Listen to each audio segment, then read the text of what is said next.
અગત્યના સમાચાર। વાઘોડિયા રોડ પર આવેલા સૂર્યનગર ગરબા ગ્રાઉન્ડ ખાતે સ્વર્ગીય કનૈયાલાલ મહેતાની પુણ્યતિથિ નિમિત્તે સુંદરકાંડનું આયોજન કરવામાં આવ્યું હતું। વાઘોડિયા રોડ ખાતે સ્વર્ગસ્થ કનૈયાલાલ મહેતાના પુણ્યતિથિ નિમિત્તે શૈલેષ મહેતા, મીના મહેતા, ધ્રુમિલ મહેતા, ડોક્ટર વૈષ્ણવી મહેતા અને મહેતા પરિવાર દ્વારા સુંદરકાંડનું આયોજન કરવામાં આવ્યું હતું, જેમાં સુંદરકાંડના વક્તા અશ્વિન પાઠક ઉપસ્થિત રહ્યા હતા, જે તેમને સુંદરકાંડના પાઠનું ગઠન કર્યું હતું। સુંદરકાંડમાં મુખ્ય મહેમાન તરીકે ગાયત્રી ઉપાસક, હર્ષદ બાપા અને કાઉન્સિલરો, વોર્ડ પ્રમુખ અને પરિવારજનો ઉપસ્થિત રહી સ્વર્ગીય કનૈયાલાલ મહેતાની પુણ્યતિથિ નિમિત્તે તેમને યાદ કર્યા હતા। સુંદરકાંડ મહાઆરતીનું પણ આયોજન કરવામાં આવ્યું હતું અને પ્રસાદીનું પણ આયોજન કરી મહેતા પરિવારે સ્વર્ગસ્થ કનૈયાલાલ પુણ્યતિથિએ તેમને યાદ કર્યા હતા અને મહેતા પરિવારે આપેલા કાઉન્સિલરો, સમાજના વડીલોનો આભાર વ્યક્ત કર્યો હતો।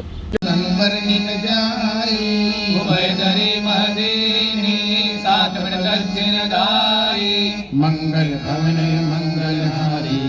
सुदशरथ चिर बिहारी अंगद कहे जाम मैं पाला ये संचय कछ फिरते बारा जामवंत कह तू सब लायक पटय निकि सब ही करनायक कहि नीच पति सु हनुमाना बाजुग साधिरो बलवाना पवन तनय बल पवन समाना विवेक विज्ञान निधाना पवन सुख आज कठिन जग माही जो नहीं होय तात तुम पाई राम काज लगी तव अवतारा नतई भयो पर्वताकारा अनक बरन तन तेज विराजा मानव पर गिरिनि कर राजा सिंहनाद करि बारहि बारा लीलहि नादो जल निखारा सहित सहाय रावण ही मारी मानव हारि कोट उपारी जामवंत में पूछहु तो ही उचित सिखावन दीजहु मोहि एतना करहु तात तुम जाई सीतई देखि कहो सुरियाई तब निज भुज बल राज नैना भजमन नारायण नारायण हरि हरि भजमन नारायण नारायण हरि हरि बोलो नारायण नारायण हरि हरि बोलो नारायण नारायण हरि हरि जपो नारायण नारायण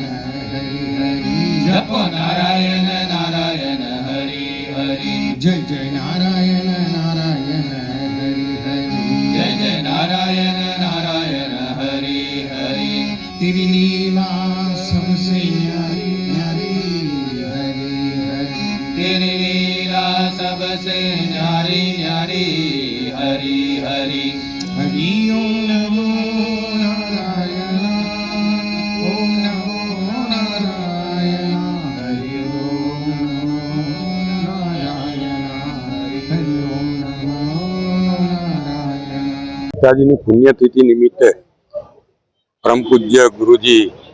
અશ્વિન કુમાર પાઠકજીના સુંદરકાંડના પાઠ રાખવામાં આવ્યો છે। વર્ષોથી જે છેલ્લા 15 વર્ષથી આ 15મી પુણ્યતિથિ છે। અશ્વિન પાઠકજીના સુંદરકાંડના પાઠનું અહીંયા આયોજન કરવામાં આવે છે સૂર્યનગર ગરબા ગ્રાઉન્ડ પર। એની પાછળ અમારા પિતાજીના આત્માને શાંતિ મળે એની સાથે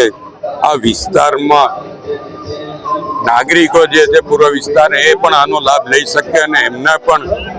સુંદરકાંડના પાઠનો લાભ લેવાથી જે ફાયદા થતા હોય એ ફાયદા અહીંના નાગરિકોને પણ મળે